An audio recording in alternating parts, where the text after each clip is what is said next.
Praise the Lord. Shall we give the Lord a clap of praise? God is good.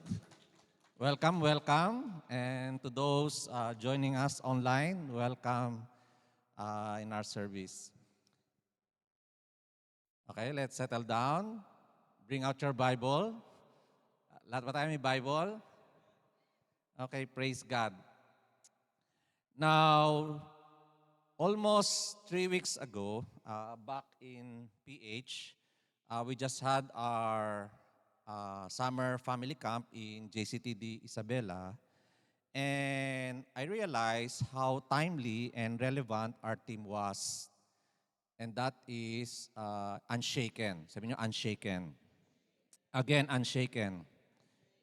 Now, if you are well and properly informed in what's going on around us, in global arena, not just in our own little world, but I'm speaking of globally, you will immediately realize that everything in the world today is in chaos or in volatile situations.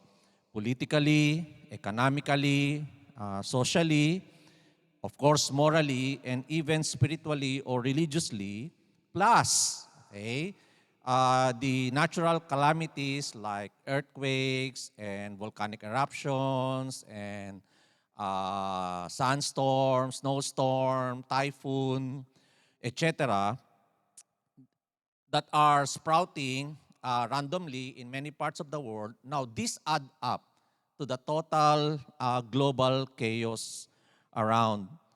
Now, even so, I want us to realize na everything is not falling apart. Rather, everything is falling into places. Say, everything is not falling apart. Everything is falling into places. What do I mean? Ako na lang yon. Okay? Ang bait mo eh. Nga. Now, that means that everything around us, everything what's going on is just aligning itself to what the Bible already foretold in the scripture. And one of those, is in 1 Thessalonians chapter 5, verse 2. It says, you know quite well, okay, as one being informed, we know quite well that the day of the Lord will come unexpectedly like a thief in the night. Okay? Although to the world, the Lord's coming is unannounced, they don't even care if the Lord is coming. But to us, we are quite sure of this. We have all the signs. And verse 3, when people are saying, all is well, everything is peaceful and secure, then disaster will fall upon them suddenly. So although it's scary and tragic to the people of the world, to what's going to happen, but to us believers, this is our blessed hope. Amen. That's why in verse 5, it says there, you know, brothers, you are not in darkness, so that this day should not should not surprise you like a thief. You are all the sons of the light, you are sons of the day, you are no longer in darkness. Then verse 6, so then, let us not be like others who are asleep, but let us be alert and self-control. Now, the word asleep there is being alluded to a person who is in deep sleep. Alam natin, yung taong mahimbing ang tulog, he has no parang consciousness of what's going on. Di ba ganun natutulog? Malalim ang tulog, hindi niya alam yung nangyayari sa paligid. Now, the Bible said, don't be like that. Okay? We should not be as one who are no understanding, but rather as one who is also well-versed in the scriptures. We should read situations in the divine timeline. Kailangan alam nating basahin yung mga nangyayari doon sa timeline ng Lord. And so we will able to conduct ourselves accordingly, okay, to the will of God and to the timeline of God. So having said those, it is very important for us Christians na we know how to posture ourselves in an unshaky position in this very shaky world. So that will be my talking point today, how to be unshakable or unshaken in this shaky world. Okay? As the Bible admonishes us, beloved, stand firm and secure. So it is us who will posture ourselves. Responsibilidad natin na tumayo tayo sa ganitong kalagayan. Okay? Nakakatakot ang nangyayari sa paligid, but we have nothing to be afraid. The Bible said, rather we have to be stand firm and secure, live your lives, okay, in this way. Ganito ka mabuhay. Okay? You know you are in a very stable condition, you are in a secure situation, being with God, so live your lives with unshakable confidence. Yun daw ang wag mong bibitawan sa panahong ito. Okay? Yung magdududa ka sa kaya ng Diyos gawin sa buhay mo. Pagdudahan mo ang lahat, wag lang yung kayang gawin ng Diyos sa buhay mo. Okay? Now, let me read to you our main text for this series. Okay? Hebrews chapter 12, verse 26. So it says there, when God spoke from Mount Sinai, His voice shook the earth. But now God is making another promise. Once again, God said, I will shake not only the heaven this time, but the heaven as well. Verse 27. Now the word once more indicate the removing. Now here's the intent of God. He made this intention clear. To remove of what can be shaken, that is the created thing, so that what cannot be shaken will remain. Verse 28. Therefore, since we are receiving a kingdom that cannot be shaken, let us be thankful, not afraid. Let us be thankful and so worship God acceptably with reverence and awe. Say awe. So, it says there that God will shake everything in heaven and in earth so that things that can be shaken will be removed. So it's like God is going to filter everything so that one thing will stand. And that is the thing that cannot be shaken. Ano yun? He said it very clear. It is the kingdom of God. Say kingdom of God. Now, when will this ultimate shaking will happen? We have no idea. Okay? But we have nothing to fear. That's what we're being admonished. Kailan man daw mangyari itong ultimate shaking. And remember, it is God who is going to do this. And no one can escape God. Okay? So when this ultimate shaking happen, when it is going to happen, we have nothing to be afraid because let's just say, okay, we are still alive and we are present then. Kunyari lang, pagpalagay natin, pag dumating to, nandun tayo. Okay, buhay tayo. Now, sabi ng Bible, His kingdom is the only thing will stand. And if you believe that you are part of that kingdom, say, praise the Lord. Okay, yun lang ang concern natin. Okay, don't be concerned much about your bank account, your assets. What will help you go through this is you know where you stand. Your title cannot do anything when that time comes. Your bank account, your connection, walang kinalalaman dito. Kahit si Trudeau kilala mo o si Trump or si Mayor, they will not help. Okay? The only thing that will help us is you know where you stand in the kingdom of God. So as true believers, the Bible said that the kingdom of God is the only ultimate stability and confidence we have in life. Amen.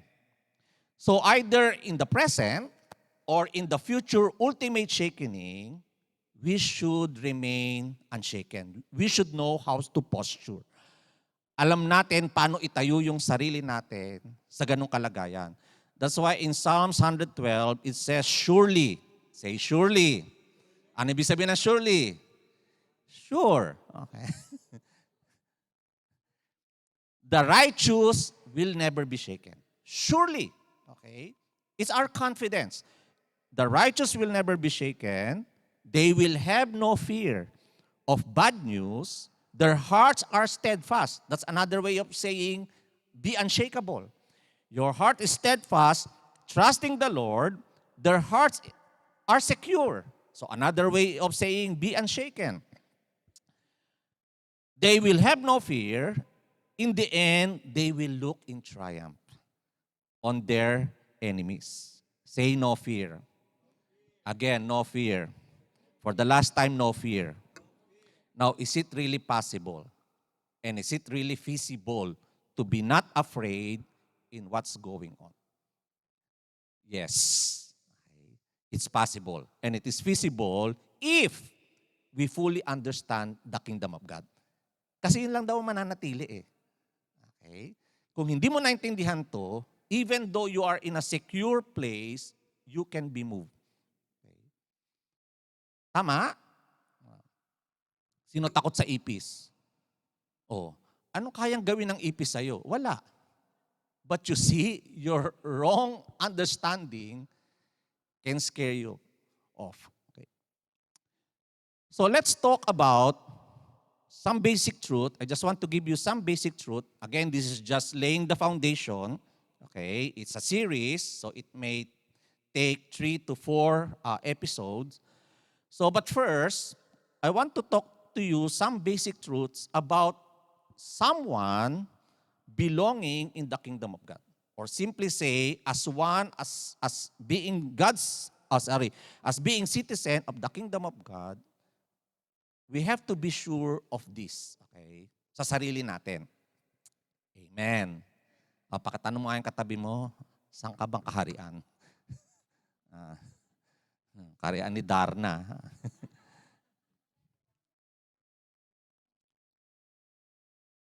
Now, number 1, now this is basic, Jesus one night was approached by a religious person. Okay? But instead of the Lord speak according to his inquiry, the Lord instead spoke about what this person needs. Okay? Not what this person wants to know, but what this person needs to know. Okay? So Jesus said, unless you are born again, you cannot see the kingdom. Now, pwede naman sabihin ng Lord na unless you are born again, you cannot be saved. Tama? Pero very specific siya sa wordings. Unless you are born again, you cannot see the kingdom of God. So, hindi maintindihan ng religious person, what's this being born again and what is the kingdom of God? Then Jesus came to verse 5, I tell you the truth, no one can enter. So, meaning there's no option. There's no plan B. There's only one way. No one can enter the kingdom of God unless, okay, there's no alternative, unless he is born again of water and spirit. And praise God, that's what really happened to us when we got born again. Okay? We entered into the kingdom of God. So, when we got born again, we don't change religion. Okay? You are born in the kingdom of God. Yun ang sabi ng Lord. Now, there are some school of thoughts, what's being born of water and spirit? Kasi una, sabi ni Jesus, born again lang. Then, unless you are born of water in spirit, you cannot enter. Okay? So, dapat alamin natin, kailangan masagot natin sa sarili natin that we can really enter that realm, okay? That kingdom realm of God. Now, there are like 3 popular school of thoughts. Number 1, the water represents the amniotic sac. Di ba lahat tayo, when we are in our mother's womb, we are placed in that watery sac called amniotic. And that signals the onset of a physical birth. Okay? Pag puputok na siya. Other things that born of water means water baptism. Okay? Because water baptism symbolizes purification and cleansing. Di ba sabi ni Jesus, unless you believe and is baptized. Okay? So, but the third understanding or insight about being born of water is simply being convicted by the Word of God. And that, for me, yun ang aking medyo preference. Okay? That's why Peter said, "For you have been born again through the living, enduring Word of God." So what happened is, someone preached to you the gospel, that we are all sinners, that our good works will not merit to anything for our salvation. All our good works are like rags in God's sight. Okay? But because God loves us, He provided for us. Even that means the sacrifice of His own Son. So at the expense of His own Son, Jesus came as the Lamb of God, willingly offered His life for our redemption as a substitute. Okay, so instead of us being punished for our sin, He was punished. Not for His sin, but for our sins. Okay, amen. So before He breathed His last breath, He said, "It is finished." Tetelestai, meaning all your debts are paid off. Okay? So all we need to do is to believe the Savior. So when you did that, with the conviction of the Holy Spirit, then this born-again experience happened. Okay? So I believe being born of water and Spirit is the combo work. Kasi lagi magkasama yan truth and the Spirit of truth. Okay? The Word of God and the Holy Spirit. So we hear the Word of God, the Holy Spirit convicted us, we respond positively, and the miracle happened, we got born again. Amen. Amen. And being born again, okay, interestingly, the word used there, okay, let me check. Okay. In John 1:12, okay, Jesus said, "To all who receive Jesus, those who believe in His name, He gave the right to become children." Kita nyo, pag tinanggap mo si Lord, look at the emphasis, children. At alam natin, children, o yung being a child or children of a family, you don't do that by application. Okay? You apply for, to this family, I want to become your children. No, you are born naturally into that home. Okay? So sabi ni Jesus, to those who receive Him and believe in His name, God gave that person the right to become children of God. They are reborn, okay, or born again. This is not by physical birth resulting from human passion. This rebirth comes from God. So interestingly, the word born again meaning born from above. Pinanganak ka doon sa taas. We don't know how that actually happened. We have no understanding of the metaphysical of that. But we just know when we receive Jesus, we even surprise ourselves. Kahit tayo nagtataka sa sarili, ano nangyari sa akin? Okay, but suddenly, itong mga bagay na kasalanan na gusto ko, now I am not only disliking, where it's becoming repulsive. Tama? And the thing that you used to, or you're not used to, like reading the Bible, praying, attending church, now it's the things that your hearts are hungering for. Okay? So, mga signs yan na because you are born again, you are born from above. Okay? And Jesus said, unless it happen to you, you will not see, because you will not enter the kingdom of God. But if these things happen, then you are in there. Amen. And you start to see the kingdom of God in manifestations. So born again simply means born from above. Genao anothen. Okay? Born from above. Now, when we got born again, something amazing actually happened. Okay?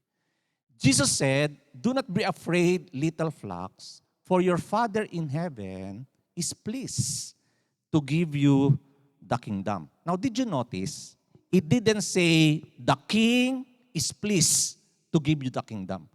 Although God is the king, but to us, He is a father. So the kingdom of God is more of the rule of a father. Amen. Sabi ni Jesus, don't be afraid. Wala kayong dapat katakutan. Okay? You see, if we understand this, you can be unshaken. You have nothing to be afraid. Your Father is pleased to give you the entire kingdom. So the kingdom of God is family ruled by the Heavenly Father. And as our Father, He gives us this pleasure. I mean, it is His pleasure to give us the entire kingdom. Parang kayo mga parents, yung mga ini-invest nyo, para saan ba yan? Di ba sa mga anak? Tama? O meron dito ibang intensyon nyo? So how do you think God will be parang have another plan for His kingdom? No, it's for the children. Amen. So, kinaklaro ni Jesus. Okay? Na born again ka, you become a part of God's family, now you are heirs. Tagapagmana ka ng lahat ng meron ng tatay mo. Kaya nga in Romans chapter 8, Paul says, if we are children, then we are heirs. Simple equation. Heirs of God and co-heirs with Christ. So pag sinabing co-heirs, everything the Lord has except His throne, okay? But everything the Lord has is for us as well. Now just think about that. Contemplate on that. So how can you be afraid? How can you be fearful? Ang kailangan lang natin, alam natin, pinaghaharian tayo ng God. Amen. That's why, ako personally, I stop doing this to people. Okay? Ano yun? Tanggapin mo lang si Jesus, pag namatay ka, punta ka ng langit. Although it's true, but it's incomplete. Ang ino-offer ko ngayon sa tao, pagharian ka ng Diyos. Because when God rule your lives, everything will change. That's why many people, inoferan mo, just receive Jesus when you die. So yung tao, naghihintay na lang silang mamatay para bago nila ma-feel na yung relevance ng decision nila. At hanggang feeling nila, they will not die yet, napansin nyo, sila na susunod sa buhay nila. No, that's not the good news. The good news is, hayaan mong pagharian ka ng Diyos. Let God rule your lives. Then everything God will make beautiful. Everything will be transformed. Amen. Okay? And that's the good news. Okay? Hayaan yung nasunod tayo for the longest time. Meron tayong sinunod for the longest time. Why not allow God this time to rule over your lives and see the difference? Okay? So, being children, the Bible said, we become heirs. Tagapagmana ka. About that, okay? Sabihin nyo, heirs. Secondly, or thirdly, pang-ilan na yun? When Jesus built the church, napansin nyo, Jesus said, on this rock, I will build my church, the gates of hell will not prevail. Right away. Okay? Hindi tinago ni Jesus na yung decision mo na pagharian ka ng God, there will be a conflict. The devil will not easily let go of you. Okay? Hindi ka niya, di ba nakipag-break kasi kay Satan, ayoko na sa'yo Satanas, okay? Dito na ako kay God this time. But the devil will not just let you go that easily. Okay? That's why you will feel the conflict. Okay? You will be, mafe-feel mo, mas totoo yung temptation, mas grabe yung temptation. That's the dynamic of your decision. So Jesus said, okay, I will build my church, the gates of hell, but the gates of hell will not prevail. That's the good news. Why? Because now you belong to the kingdom that is unshakable. Hell will be shaken, but not the kingdom of God.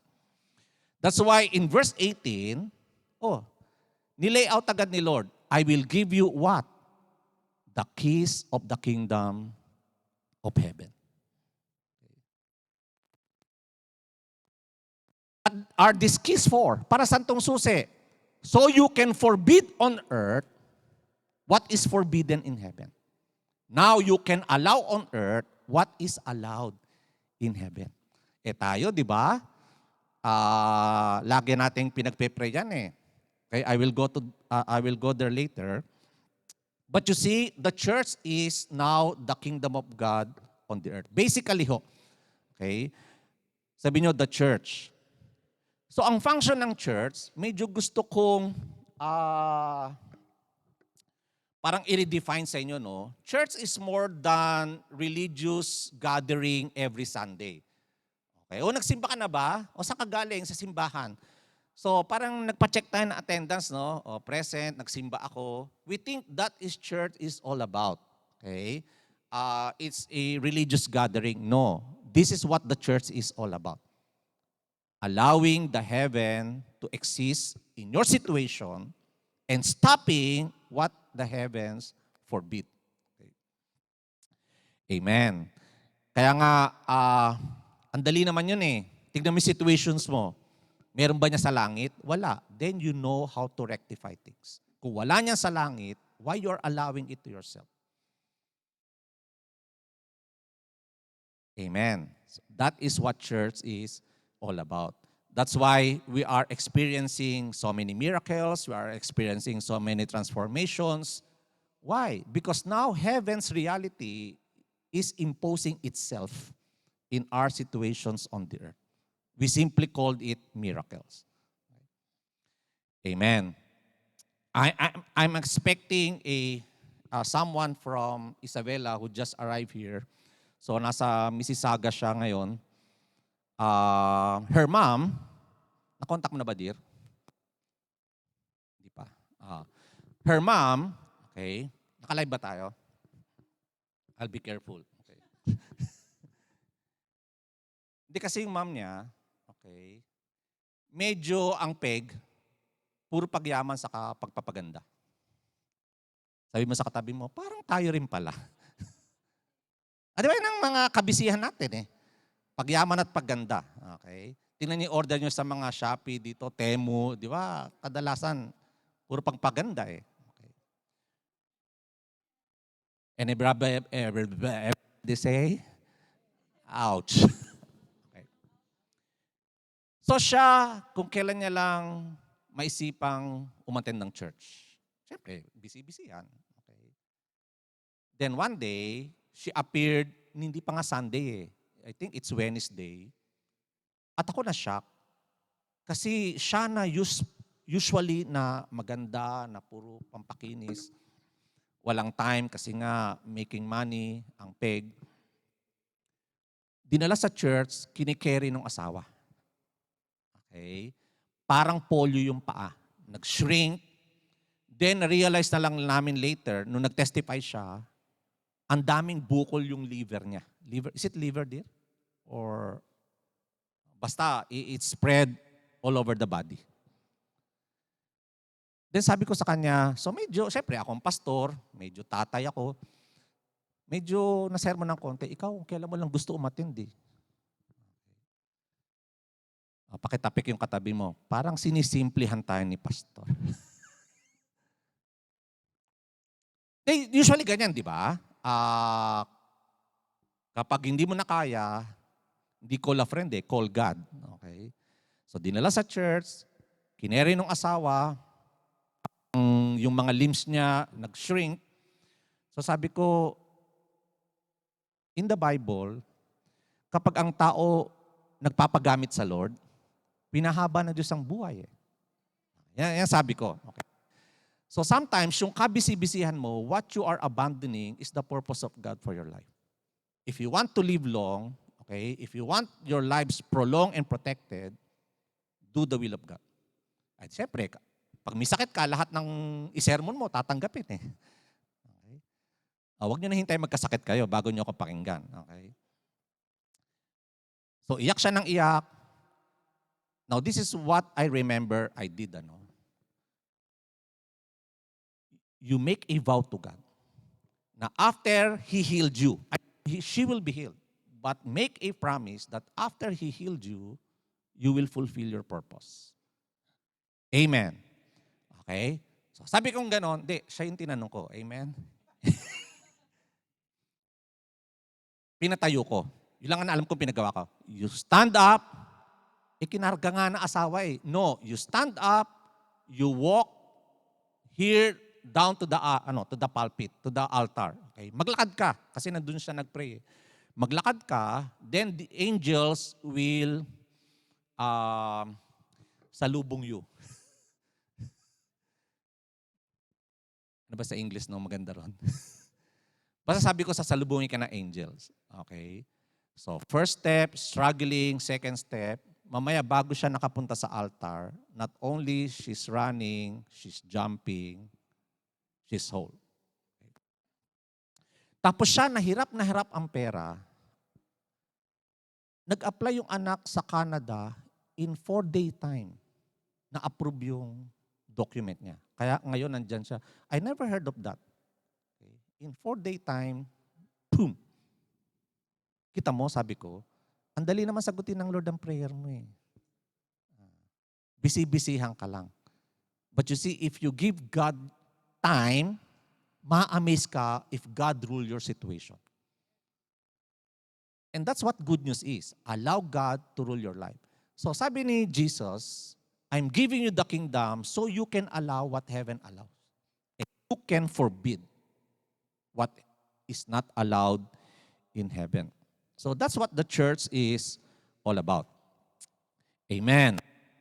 Now, it's not just enough. Ngayon, alam na natin. Okay? When the shakening happen, the only thing will remain is the kingdom of God. Now, alam natin, if we are part of that kingdom, na born again tayo, and because na born again tayo, we become heirs of God, and we become heirs of God, we have this purpose in life. Okay? Ang highest purpose natin is not to accumulate as much as the things of the world, idagdag mo sa buhay mo. No. Ang pinaka-higher purpose natin is ano meron sa langit, i-allow mo dito sa lupa. Okay? Amen. Kaya nga, it's not enough that we just learn about this or know that we belong to the kingdom of God. As citizens of God's kingdom, kailangan alam natin yung basic discipline. Kailangan alam natin yung basic lifestyle. Okay? As one belonging to the kingdom of God. Kailangan mag-cultivate tayo ng kingdom culture or lifestyle para makapag-operate tayo properly. Katulad ngayon, you are in Canada, hindi ubra yung utak Pilipino dito. Kung saan mo gusto umihi, o saan mo, kung saan pumara, bababa po ako dito, hindi ubra eh. Okay? You must go with the system. Amen. Ganon din, when you belong to the kingdom of God, hindi mo pwedeng ipilit yung dati mong buhay. You have to learn new lifestyle, you have to adopt a new culture. Kung gusto natin properly, okay, mag-benefit tayo in God's system, and we become unshakable in life. Gusto niyo ba yon? Now, one basic discipline, or first basic discipline, is seek first the kingdom of God. So as belonging to the kingdom of God, seeking first His kingdom and His righteousness should be our basic lifestyle. Okay? Basic and essential lifestyle. Dapat ito ang pinaka-main concern natin ngayon. Sabihin nyo, kingdom come. So, basically means, pag sinabing kingdom of God, the rule of God. King, kingdom, king's domain. Okay? The dominion of the king. Okay? So, dapat daw, pagising pa lang sa umaga, wag tayong imposing kay God. Lord, you do this, you do this. No, mamamali ang buhay natin eh. Then we will blame God for not favoring our lives, for not answering our prayers, kasi we are parang reversing the system. Ang sabi ng Lord, we submit to the rule of God, then things will be added to your life. Now, what's more easier than that? Ang Diyos na ang magdadagdag nang di mo kayang idagdag sa buhay mo. Now, think about that. Okay? Amen. At alam natin, when God adds something to your life, it's the best. Okay? So, seek first the kingdom of God. That's the basic discipline as one belonging in God's family. Okay? Now, the people of this world, sadly, the people of this world put aside God. Sinasantabi nila ang Diyos, they have no time for God and make themselves so busy in everything just to add things to their lives. Di ba? Para i-upgrade yung buhay nila. Kaya minsan, nadagdag nga nila, okay? Na-upgrade nila yung buhay nila, they bought the house they want, the car they want, the gadgets they want, pero parang they are so very tired. They are so very parang a burden kasi it took them so much, it took toll on their bodies, on their minds, even in relationship, just to acquire those things. Napansin niyo yun? Nawalan ka ng time sa asawa, sa anak, sa magulang, kasi nga kailangan magbisi-bisihan ka to have these things of this world. When God can add the essential, mostly the essential, if we just seek Him first, if we allow God to rule.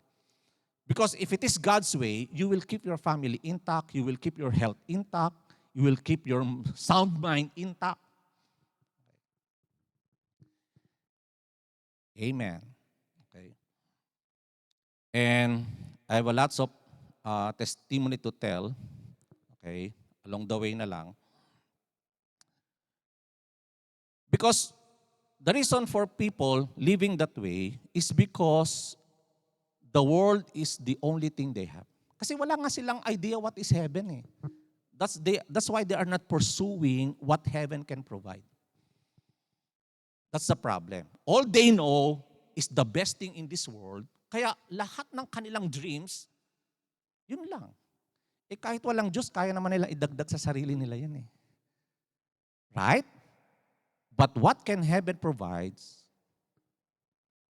there's no way of acquiring them sa Costco or sa Walmart. No, you can only pray about it. Okay. And seriously desire about it. Seek first the kingdom of God, and all these things will be added unto you. Basic discipline. Amen. Anyway, why would you prefer? Bakit mas gugustuhin mong you struggle so hard just to add things to your life when God can actually help you? Without sacrificing the most important things in your life, like family and health, and sanity or peace. That's why the second basic discipline is when you pray, this is how you should pray. Tayo mga Catholic, memorize natin ito 7 beses, 10 beses, sabi ni Father. Pero we're not realizing what we are asking. When you pray this way. Anong hinihingi natin? Your kingdom come. Pagharian mo kami. Your will be done on earth as it is. So the standard is the heaven. It is in heaven. Okay? So tayo, we used to pray that religiously. Our Father who art in heaven, hallowed be thy name. But we have no real affection on the things of heaven. Ang affection talaga natin, more things of this world. That's why we experience not much of the heaven. Pero kapag unti-unti, through the revelation of the Bible, nare-realize natin what's in up there. Kaya nga sa mga bago, no, you don't know me yet, pero our lives are filled talaga with miracles. Okay? Yung pangatlong daughter namin, pinanganak yun na walang lumalabas na dila nasa loob lang. At sabi nung pedya niya, magiging ngongo, utal yang anak mo. But because we can pray, heaven comes. So we pray for her, lay hands on her, then boom. Hindi naman ganyan kahaba, manananggal na yun. Yung tama lang. Lumabas! Ngayon, yung anak ko na yon, engineer na, civil engineer. Laging na, ngayon pinambato siya recently sa region ng Miss National Irrigation. Yung pang-apat namin, yung bunso, ganon. Nung pinanganak, baluktot ang paa.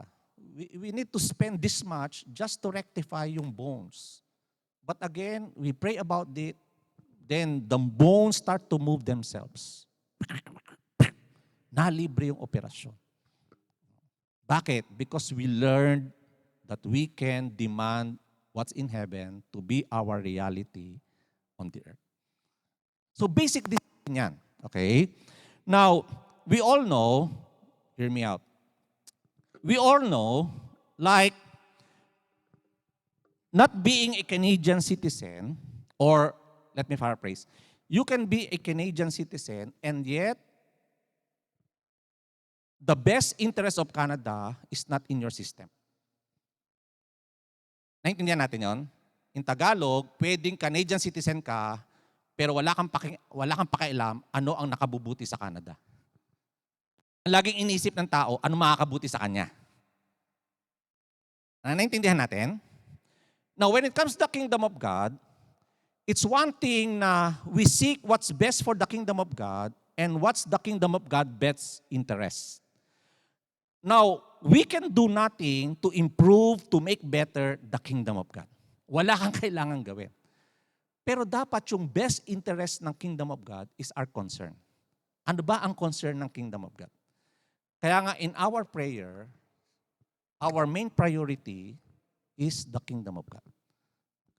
Magpuri ang Diyos sa tao. Yun ang in-offer. Gusto magbago? You want your financial situation change, you want your health change, you want your relationship change, be ruled by God. Hayaan mong pagharian kayo ng Diyos. Mababago lahat. Amen. Okay. Your kingdom come, your will. So even in our prayer, the rule of God must be our priority. Kaya natin pinagpe-pray ito kasi nakikita natin God is not ruling over the situation. We want the rule of God to take over. Amen. O, yung sa health ng anak mo, sa relasyon ng mag-asawa, no, this is not God. This is the devil. Okay. Wala nang ginawa araw-gabi para kaming asot pusa. This is not God. Okay. Then you ask God to take over the relationship. Amen. Ganun yung mga anak mo. Okay? Lahat ginawa mo para maging matino, pasaway. So alam mo, you have no voice. Okay? Then pray, God, in Jesus' name.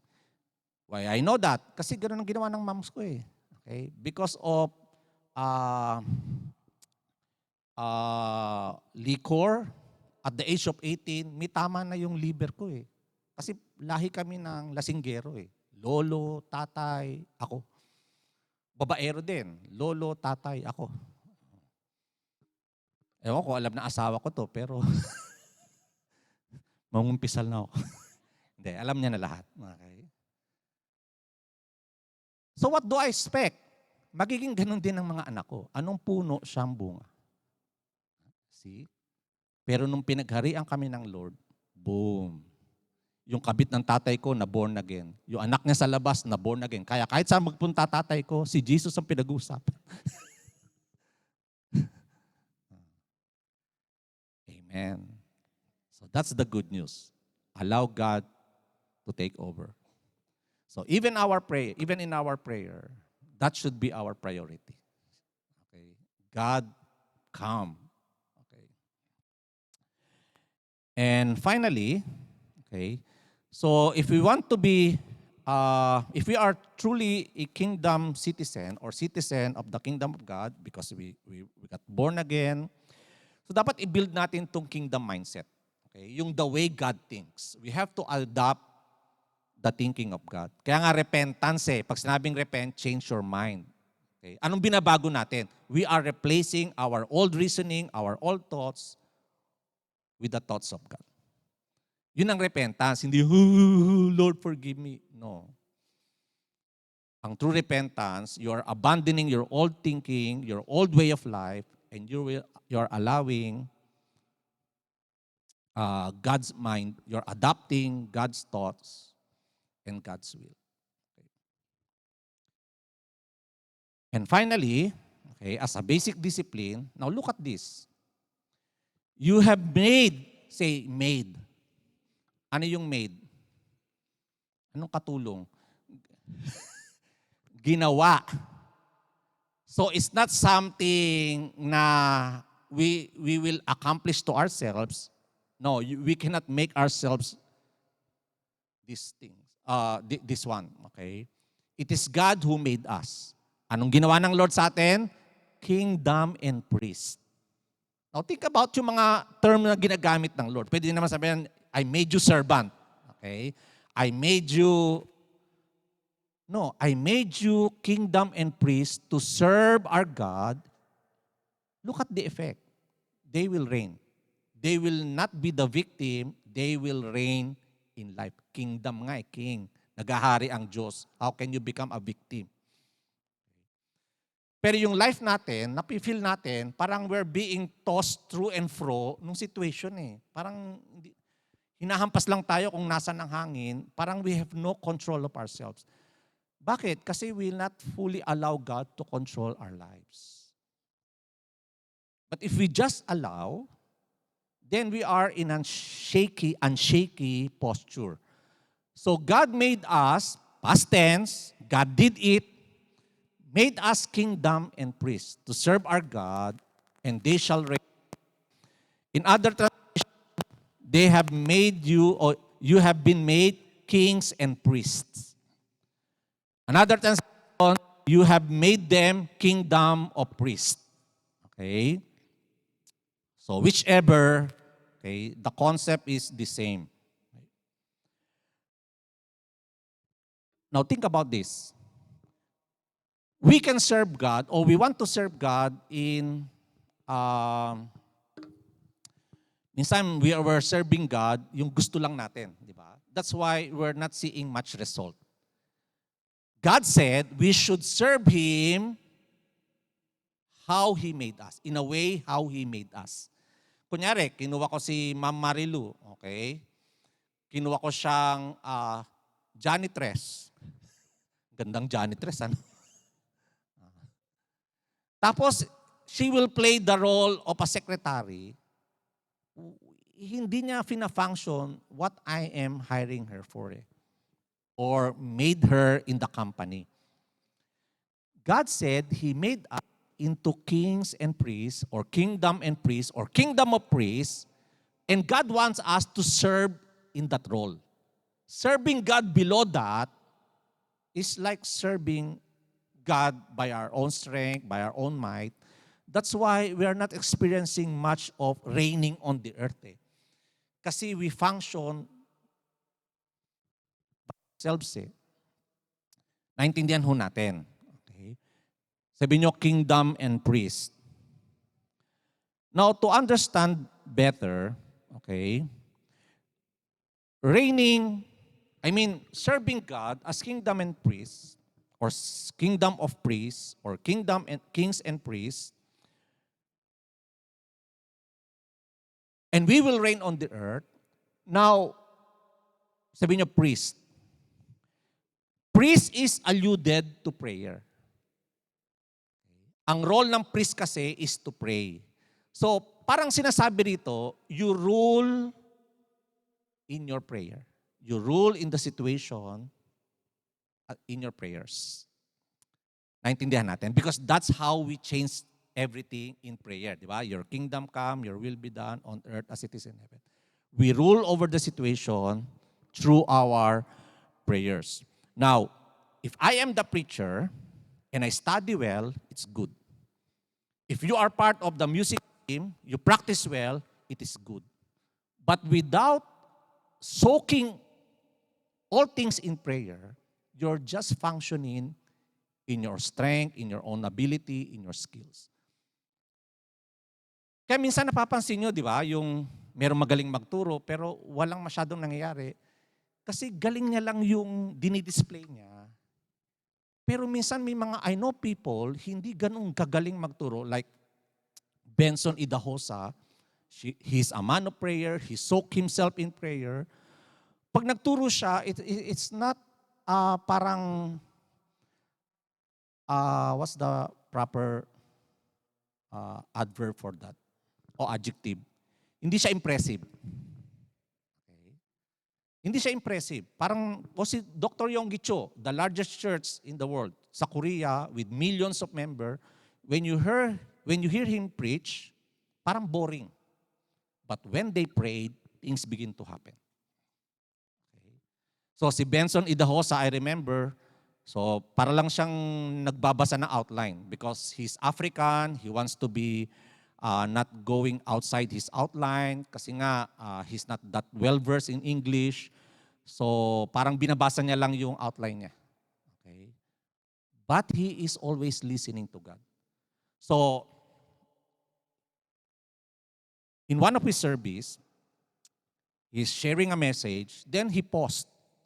I want every children who has polio, not able to walk, bring them on stage. So 3 parents brought their children. Okay, mga may polio, may lumpo. Then he continued with his preaching. Ganun lang. Okay. African eh. Okay. Then he paused again. You know he's praying while he's preaching. He paused again. He grabbed one child, then parang pinagpag niya na damit. Parang very rude at first, then tinayo niya sa pulpit. The child was able to stand by himself. Di palakpakan yung tao. Ako naman, medyo naiiyak na ako. Wow, ngayon ako nakakita ng ganito. Then tuloy na naman siya. Then he paused again. Yung isang bata, na tinakot niya. Sa takot ng bata, tumakbo. Pila yun eh. Then balik na naman siya. To make the long story short, yung 3 children lumakad. You see, if I just prepare my sermon well, without soaking them in prayer, just doing things, diba sabi nung binasa ni Sister Malilo, but it's not by might. In the kingdom of God, it's not by might nor by power, but by the Spirit of God. Okay. So if we want to rule in life, gusto nyo parang hari, hindi yung siga, hindi yung boss, hindi yung, no, you rule over the situation through your prayer. That's what God made us. Okay. I made you kingdom and priest to serve. So when I prepare my sermon, kailangan ibabad ko to sa prayer. Okay? Pag nag-practice kayo, kailangan ibabad nyo sa prayer. That's when our work become the work of God. Without that element, without that discipline, it's just you displaying the talent. Ayaw natin. So, amen. So, in wrapping up,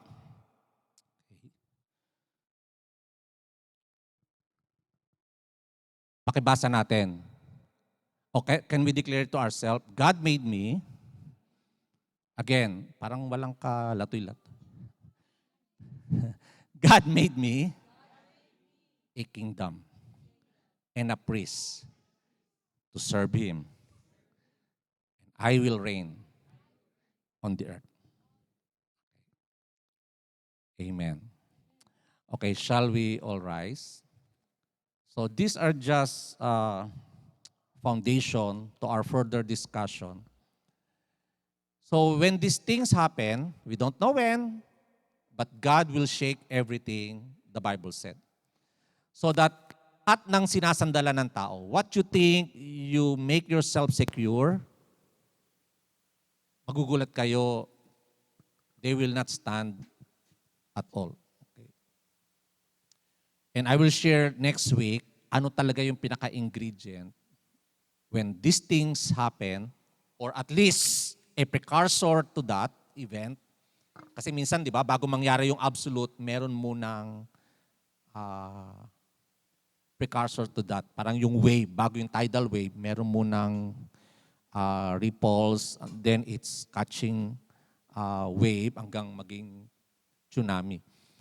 So, ganun din. When that things happen, or before that things happen, nangyayari na yung mga minor, smaller shaking. But the intent of God, para yung tao na binaliwala ang Diyos, then nakita mo lahat pala is like house of cards. It will just crumble. Pero to us who build ourselves in God, His Word, then you will know. People are panicking, people are crumbling, but you are remaining strong. Kahit in finances, pag ako sa Facebook, ang dami mo nakikita mga how to have your finances secure. Pag hindi kingdom principle yun, it will crash, I tell you. And you will lose all your investments. But if it is the kingdom of God, it is the way of how things operate in the kingdom of God, magugulat kayo. Parang ang dami naghihirap. Noon, that's my fear at first. Diba? I spent 8 months in the Philippines. Parang, will I survive? At least dito, meron akong naririmit. Pero sa Philippines na totally wala na ako sweldo doon, wala pa ako allowance from here. You ask my wife, what I thought it will be a struggle, hindi namin na-feel And I want you to teach that principle. In finances, in health, okay, in relationship, everything just growing strong. Gusto niyo ba yun?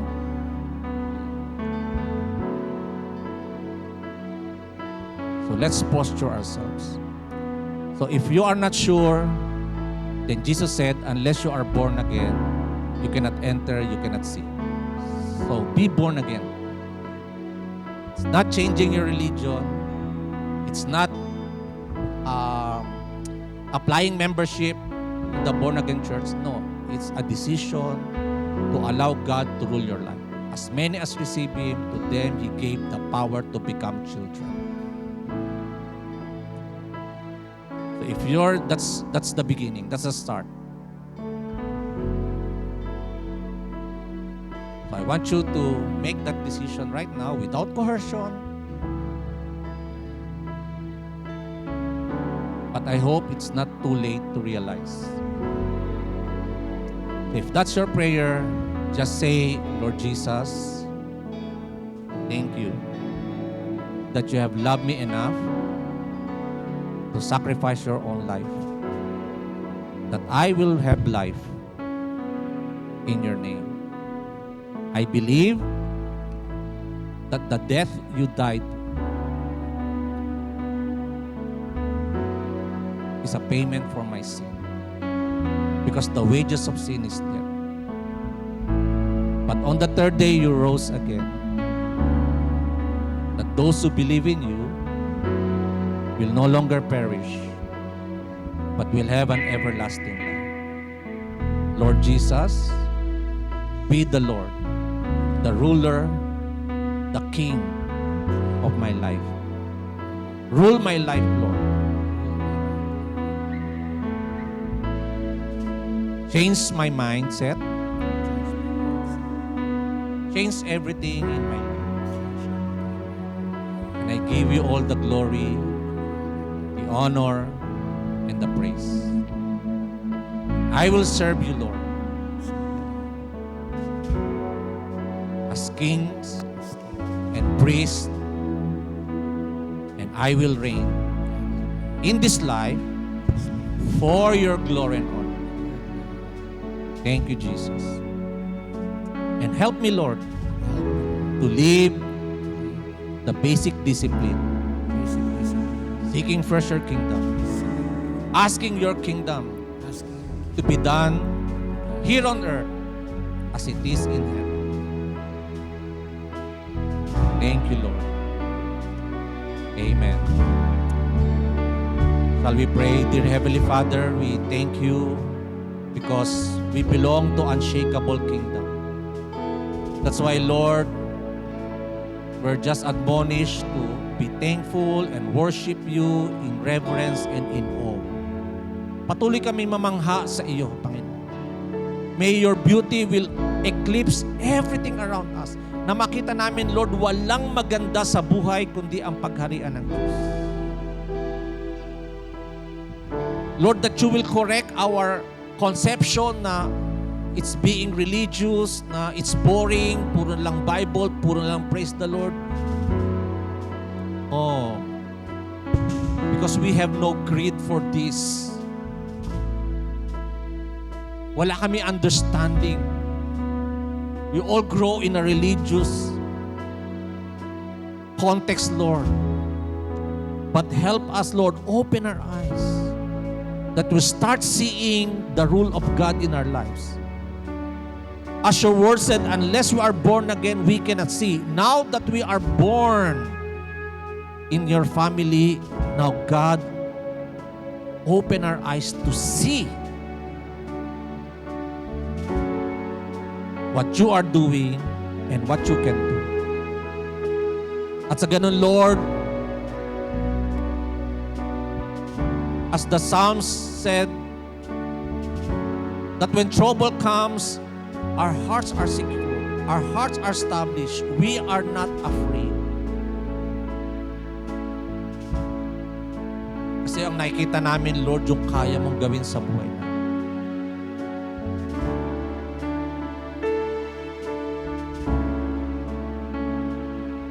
Come your kingdom now, Lord. Your will be done on earth as it is in heaven. Sige, can you just say to the Lord personally, Lord, I have this stubborn sin. I have this stubborn inclination, propensity in my heart. Pag ito nang inalok sa akin, parang hirap na hirap akong tumanggi. But I know it's not you. I know it's sin. So ask God, Lord, rule my life in this aspect, in this facet of my life. Rule. Your kingdom come, your will be done. Kung merong kang sakit na it's like persistent, you're suffering from it for so long. Now say stop right now. In the name of Jesus, your kingdom come. Your will be done. Free me from this suffering. And I believe, Lord, you can be touched by the feeling of infirmity, that by your stripes I am healed.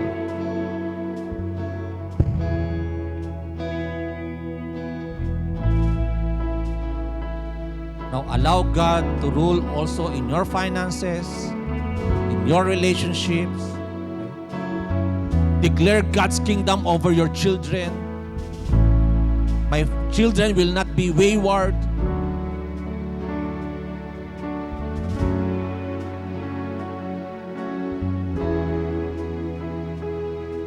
Lord, your kingdom come. Your will be done.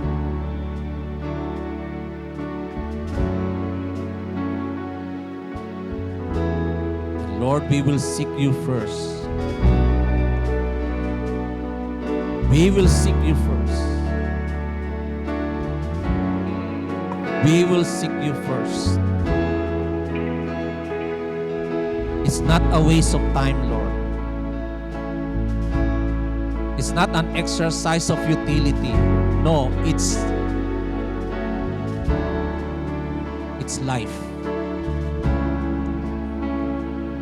So Heavenly Father, right now, as your people are declaring your rule over their lives, Lord, I just agree and declare, so be it in the name of Jesus, that Lord, you will start delivering them from weaknesses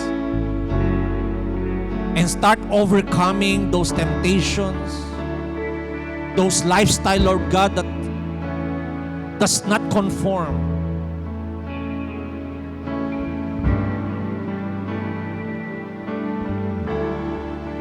Rule over our lives, Lord. Thank you, Lord. Thank you, Lord. Thank you, Lord. Thank you, Lord. That when we receive you, it's just the beginning. And we are about to see more. And we are about to experience the best time yet of our lives. Thank you, Lord. Thank you, Lord. Thank you, Lord. It's not more of the earth in our lives. No. This time, it's heaven on our lives.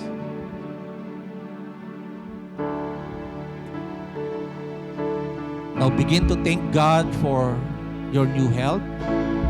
The Lord will about to download wisdom, insight. If you are under a kind of trivial situation, don't know which of which, the Lord will just enlighten your mind. It's like Eureka. I found it. I realized it. You know that you know. You know that you know.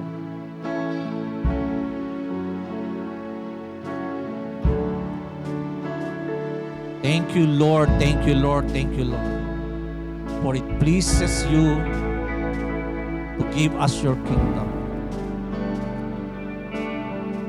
Thank you, Lord. Thank you, Lord. Thank you, Lord. You are good. Your love endures forever. Thank you, Lord. You are good. Your love endures forever. Because your kingdom is forever, Lord, your goodness and your love endures as well. Amen. Amen. Amen. Hey, God is good. God is good.